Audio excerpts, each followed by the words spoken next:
Forex Focus brought to you by IG. Holy smokes, we are seeing this US dollar surge through new highs on the year. Not quite as high as the peak inflation fear highs that we saw in US dollar last year, but keep in mind those were some multi-decade highs going back to, with some Forex pairs, back to the 80s and 90s. Crazy action we saw last year, but we're within a couple stones throw of there. And let's take a look at the recent price action in US dollar.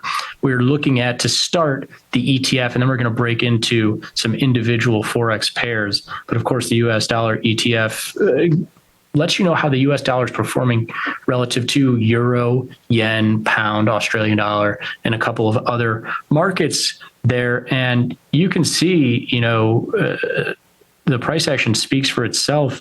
The US dollar surging for the most part of this year, trending higher, obviously, but in recent trades since about mid-July, the last month and a half of action, let's call it, it's been a heck of a bullish run here for US dollar.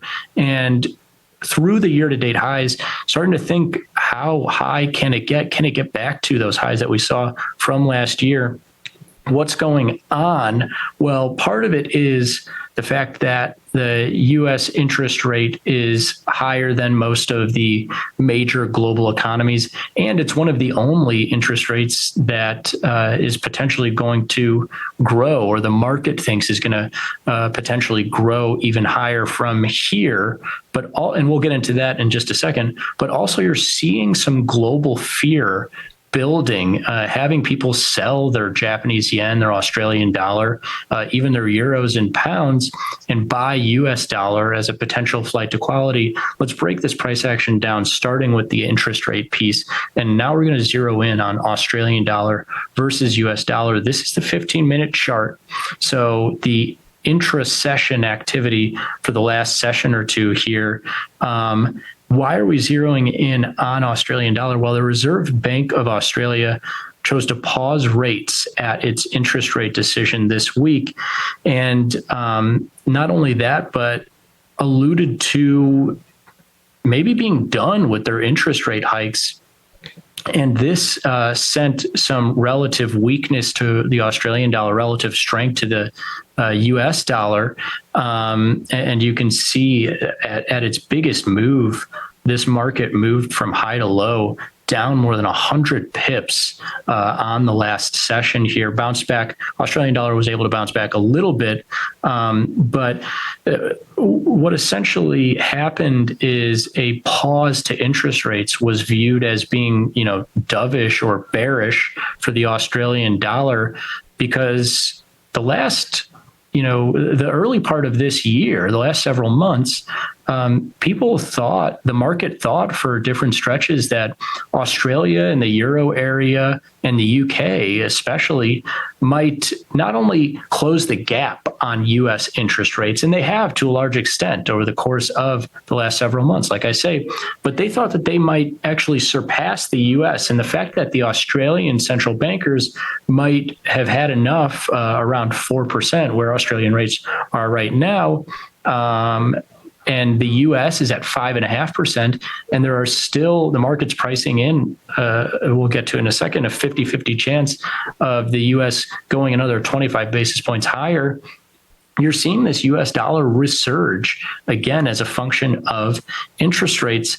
But that's not the only thing going on here, because you widen out the lens and you look at the daily chart for Australian dollar year to date. And this move in the last 24 hours or so has coincided with the Australian dollar moving through to new lows on the year. Now, like I say, it's bounced back a little bit, now is around those lows that they saw a couple of weeks ago. But this is not only an interest rate story, but emblematic of some larger economic shifts at the global level here. And so I wanted to dive deeper on what exactly is going on. And for those new to Forex or kind of the global economic price action, this might seem weird to go to China, but the Australian and Chinese economies are very closely knit. The Chinese and Australian equities can be very highly correlated, and Australian dollar a lot of times can be highly correlated to Chinese stocks. And so looking here at the S&P 500 in that blue line, the year-to-date performance being up almost 20%.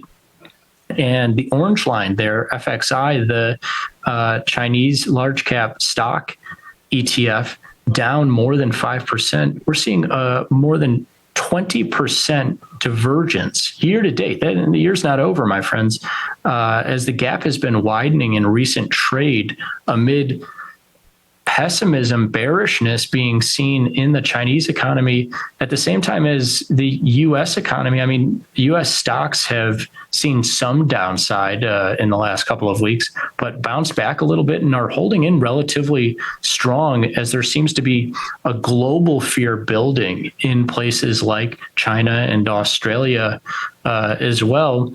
But for the time being, at least at the moment, U.S. markets are siloed off a little bit, whether you want to look at U.S. dollar surging back to highs, U.S. equities, maybe not necessarily screaming off the page back to all-time highs, but I mean, holding on to 15% plus movement year to date, that's a pretty good year if they were to end there. But yeah, this gap continuing to widen between U.S. and Chinese equities. And for a second here, keep your eyes on that orange line and just kind of get a feel for the year-to-date action. A nice start to the year, nice climb in the first month or so there. Equities in general are bouncing back, and then it slips, bounces around back and forth, and taking a trip to the downside in recent action. As I go back to this Australian dollar chart, and you'll see some of that correlation, right? Like it's a similar journey, a nice rally to start the year in Aussie dollar, gives it back, bounce back and forth, and then recently a plunge down to those lows. You can see that correlation piece there, but we'll get to even more correlation in just a second. But first, so you've got the global fear piece kicking in China and kind of seeping into Australia, and Japanese yen obviously having a tough time as well. And then getting back to the interest rate piece here, U.S. Central bankers still could hike another 25 basis points, or at least that's what the futures market from the CME group thinks. As you look at the odds from today of interest rates, where they'll be at the last meeting of the year for the FOMC on December 13th, and it's pretty close to even split. It's right now 55% on the side of where they are now or slightly lower, 45% though on the side of 25 basis points or higher than they are right now. And so you can understand maybe a little bit of the relative strength in US dollar compared to Aussie, compared to Japanese yen, two economies whose central bankers have recently said that they're going to kind of stay here in terms of their interest rates, and the US still thinking that they might climb a little bit higher, or at least where they are right now is relatively stronger than those economies. And then you kick in this correlation that we're seeing, which is pretty crazy. I mean, if you go over the course of years and years and years, decades, if you will, you'll see on average a correlation between US dollar and S&P, or US dollar and just stocks in general, to be relatively uncorrelated, in a range of positive to negative 0.5 or even lower. And a lot of this is in that range there as well. But you see recently getting back down to negative 0.5 and potentially lower. And then the end of last year, amid the US dollar's real big bullish run, we saw some of the most negative correlations between the US dollar and stocks. And so what is this all saying? Well, stocks have been, especially in China, as we just went through, stocks have been inversely correlated with US dollar. US dollar has been rallying a little bit as stocks fall, but then also, as we saw to end last year and start this year, US dollar gave away a lot of ground as equities across the globe rallied. And so US dollar is either being viewed as a little bit of a fear gauge or a flight to quality, whatever you want to call it, the inverse correlation between stocks in the US and especially abroad and US dollars, pretty starkly negative here, especially compared to historical averages. You go back to before the pandemic and you even seen positive correlations between stocks and US dollars. So there you have it, the story on why the US dollar is surging recently. But keep in mind that if some of these things turn, US dollar could give away some of that ground. If Chinese data starts to come out more positive, globally, they start to hike interest rates higher, what have you, you could see this market move a little bit lower. But for the time being, US dollar surging to new highs year to date.